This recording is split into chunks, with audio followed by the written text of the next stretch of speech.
I love the Gospel of Mark for a number of reasons, but mostly because the Gospel of Mark gets dirty. It gets in there and gives us a Jesus who's going to get in your face. And today is probably one of the best examples. In fact, Father Warren was concerned that you wouldn't actually know just how much Jesus is in the face of the man that he heals today, that he volunteered to possibly be like a little Vanna White for me to display on him. However, if you're paying attention, Jesus spits on the guy, and while I've wanted to be viral for a number of reasons, I don't think I want to be viral in that way. But think about it. We have a God who gets in your face. No matter how you hear today's gospel, the fingers are in the man's ears, and whether he spits directly on his tongue or whether he kind of does the wet willy move and then sticks his finger on the guy's tongue, God is in your face. He has you by your head, right? There's no denying it. A God is trying to get into this man's, very personal space and this emotional. He says he groans to heaven and says, Ephatha, be opened. What an amazing moment. It's one of the few moments within our gospel tradition in which the exact word, right, the language that Jesus is using as tradition hands down, is actually used in the gospel. Ephatha, this great healing moment. The other is when he raises the little girl, Talitha kum, little girl, arise. And of course, the most poignant moment is at his passion as he hangs upon the cross, Eli, Eli, lama sabachthani. My God, why have you forsaken me?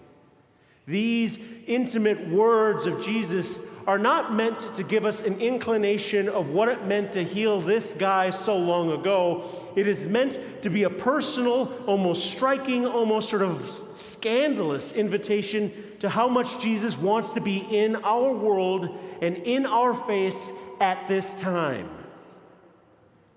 And what are we supposed to be proclaiming? Well, the Gospel of St. James gives us a wonderful invitation to show no partiality.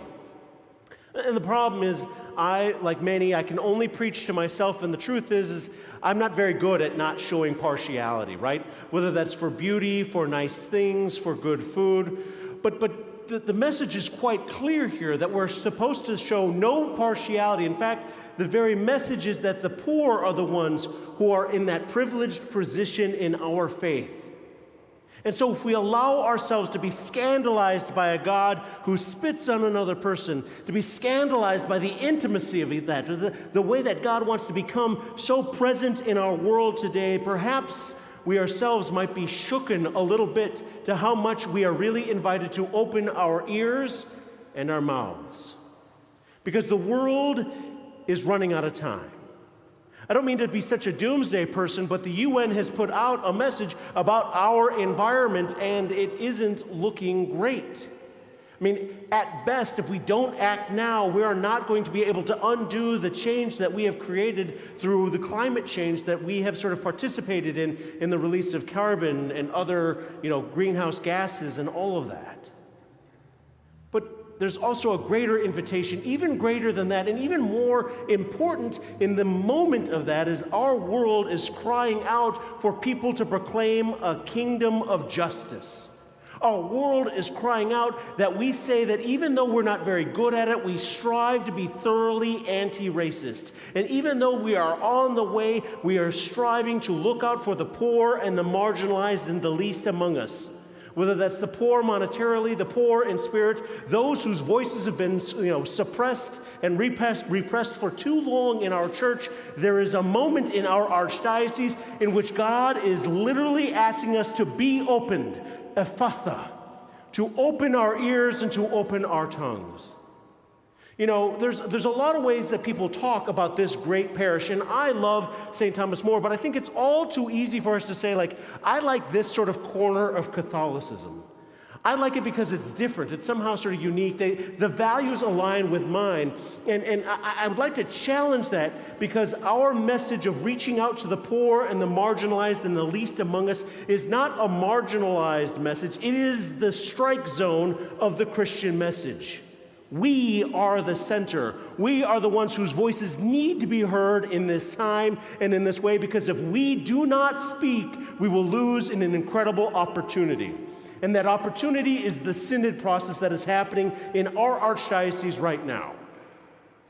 I know that you might have heard a little bit about the synod process, right? And for the first time in like 90-some years, we're going to have this great process in which we're gathering all people from the archdiocese to sort of have their voices heard. And that's lost some steam because that started before the pandemic. That's lost some steam because I think there's some people who feel like there might not be a way for their voice to be heard. But I must tell you, my friends, nothing could be further from the truth. And if we do not speak, if we do not proclaim what our message is, what our church is about, where our people are sort of driving our energies towards being thoroughly anti-racist, for protecting the environment, for reaching out to the poor and marginalized, if that voice is not heard, then that is on us. Our tongues are being invited to be opened. Our ears are being invited to be opened to hear the cries of those who are on the margins and the least among us. This is not a time for us to think about doing this tomorrow. There isn't a tomorrow. The action is today. And the action is simple. If you go to our website, morecommunity.org/synod, SYNOD, sign up. Whether you're a parishioner here, whether you signed up as a parishioner or not, sign up to have your voices heard, to have your voices counted, because it is in this moment, in this time, in the same way that our environment cannot wait for us to sort of wait until tomorrow or a few more years from now to be able to do some sort of action. Our environment demands that we act today. Justice demands that we act today. Those voices that have been silenced for too long demand that they be opened and shared today. This is Jesus getting into our world, making us slightly uncomfortable. And the truth is I don't like to be uncomfortable. I don't like to preach things that are sort of in other people's faces. I don't like to be the guy who says, no, you don't understand, we're running out of time. But I'm sharing this with you because today's gospel demands that if we do not pay attention, we will miss this opportunity. And even Isaiah sort of gives us this great hope. It's almost as though the prophet Isaiah could paint today's beautiful day for us, right? After this warm summer where we've been sweating, at least I know I've been sweating. Let's be honest, it could be 60 degrees out and I probably would still be sweating. But either way, right? Isaiah paints this amazing picture and it says, fear not, for our God is with us. Our God is present to us here and now.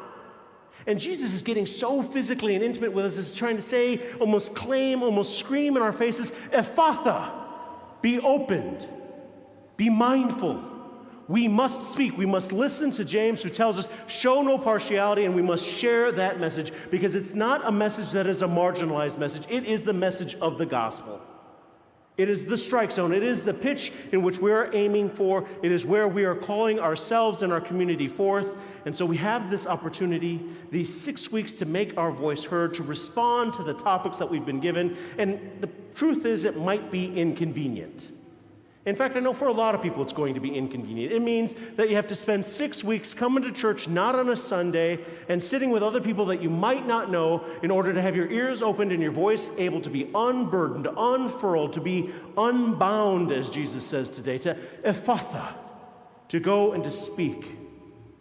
And the other clue that this reading today is not about an example of something that happened 2,000 years ago is when they use the Greek word proclaimed here, right? The Greek word, when they could proclaim it, they could not help themselves. They had to proclaim that Jesus is the Son of God, that Jesus is calling us to a message of equality and to love and to being out there, especially for those on the margins. They use that same word that Jesus used when he speaks of himself, when he says, I have come to proclaim the good news.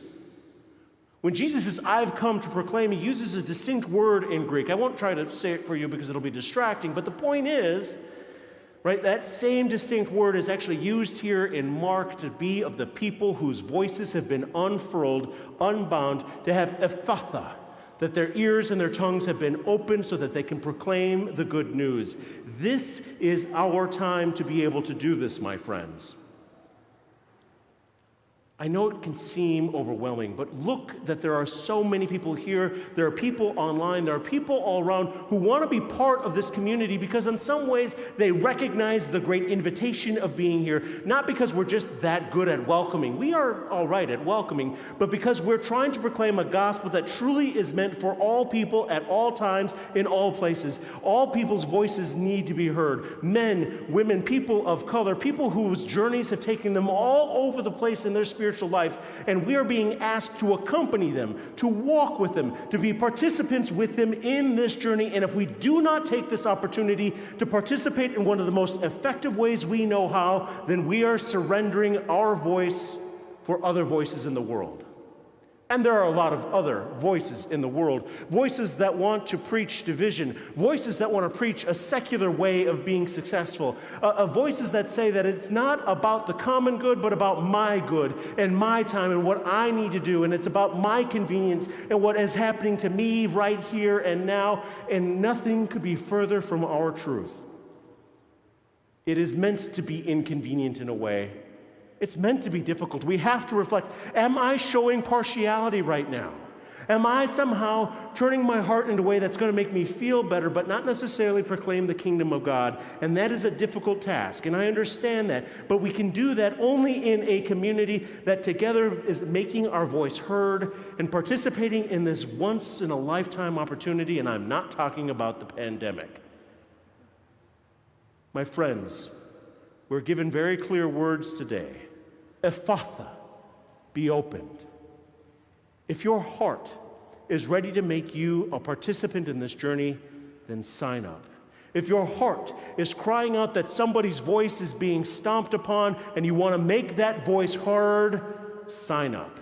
If your heart is ready to become on fire for the gospel, a gospel that reaches out to the poor, the marginalized, and the least among us, my friends, it is time to Ephatha, to be opened, to be unbound, and my friends, to go and proclaim the good news.